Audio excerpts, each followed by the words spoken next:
फिज़ा एक 100% eco friendly doll है जिसमें कोई प्लास्टिक्स नहीं। मैं बहुत ज़्यादा ट्रैवल करती हूँ। आपने सुना होगा मेहरजन लेक के बारे में ना, तो वहाँ पे मैं पहले गई थी जब मैं 5 साल की थी।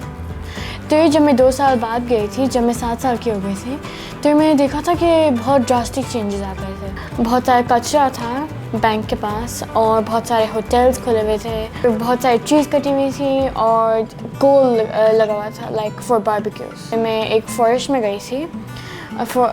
उस फॉरेस्ट में मैंने बहुत सारे ट्री स्टम्प्स देखे थे कट ऑफ, और मैंने लिटरली एक होल हिल देखी थी प्लास्टिक की फॉरेस्ट के अंदर। एक हर्मिट क्रैब एक प्लास्टिक डॉल के हेड में स्टक था।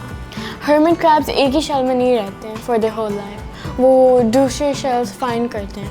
तो उस हर्मिट क्रैब को लगा कि ओह ये एक शेल है, तो उसके अंदर चला गया, लेकिन सैडली वो सफोकेट हो गया और सैडली मर गया। तो इसलिए मैंने फिज़ा बनाई।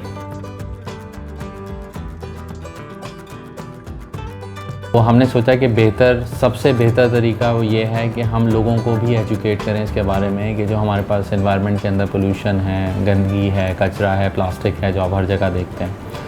तो उसके लिए हमें एक प्लेटफॉर्म की ज़रूरत थी। इधर अभी गो फॉर स्कूल्स या फिर हम सेमिनार्स करें, सारी चीज़ें करें।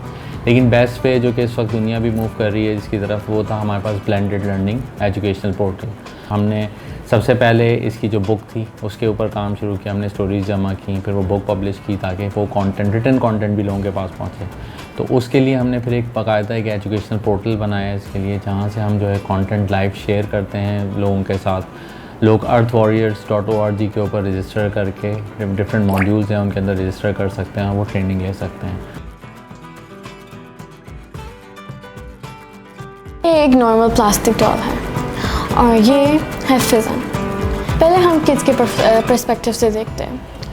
ये प्लास्टिक डॉल ज़्यादा cuddly नहीं है, लाइक हार्ड है। So speaking as a kid मुझे अच्छा लगता था डॉल्स के साथ लाइक स्लीप करने में, लेकिन इसलिए वो इतनी हार्ड है और लाइक अगर इसके ऊपर बैठ जाए तो फिर ये टूट जाएगी। Speaking as a climate perspective, ये पूरी चीज़ प्लास्टिक से बनी हुई है, maybe instead of the dress.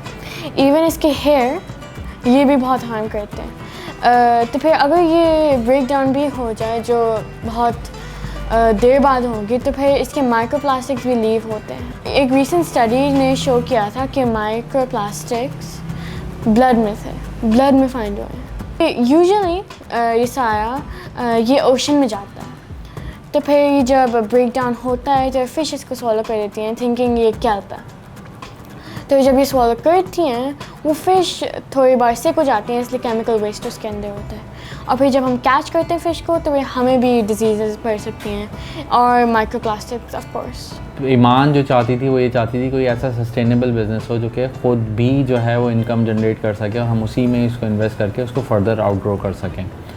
तो ईमान ने उसके लिए किया कि इसने एक डॉल्स अपनी जो हैं वो डेवलप की, जो कि इको फ्रेंडली डॉल्स हैं। उनको हम सेल करते हैं, उनसे जो हमारे पास इनकम जनरेट होती है उससे हम ये जितनी भी सपोर्ट एक्टिविटीज़ हैं वो साथ साथ कर रहे होते हैं। Every step you do matters. Each single tiny droplet makes a roaring rain. So your step matters.